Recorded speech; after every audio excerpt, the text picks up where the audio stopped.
Bienvenidos a un nuevo vídeo en el que vamos a poder instalar la cámara de Google en muchos dispositivos Android sin necesidad de tener permisos root. Para los que no lo sepan, esta cámara solo está disponible oficialmente en los dispositivos de Google como los Google Pixel y dispone de muchas opciones como el modo nocturno para hacer fotos con poca luz o las fotos esféricas con las que podremos hacer fotos en 360 grados. Lo que vamos a hacer es descargar una modificación de la aplicación oficial que está disponible en la web XDA.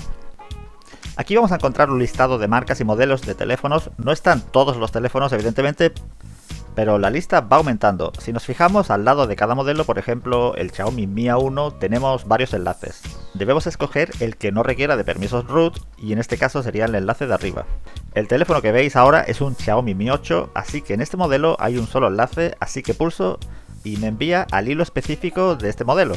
Aquí elegimos la última actualización que tienen disponible para este Xiaomi Mi 8. Y ahora sí, descargamos al teléfono el APK de la cámara de Google. Si os fijáis, el archivo puede que ponga el nombre de otro modelo, aquí aparece el Razer Phone, pero no pasa nada, no es un error, sino que este archivo APK funciona en los dos modelos, el Xiaomi Mi 8 y el Razer Phone. Ahora simplemente instalamos como cualquier aplicación y una vez iniciada la cámara le damos los permisos necesarios y ya tenemos completamente funcional la cámara de Google en este Xiaomi.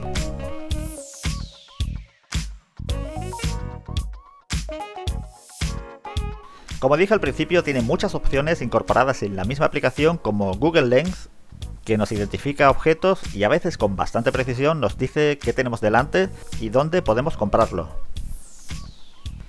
Bueno, yo espero que esté tu dispositivo en la lista de teléfonos compatibles con esta magnífica aplicación de cámara. Yo me despido, hasta un próximo vídeo.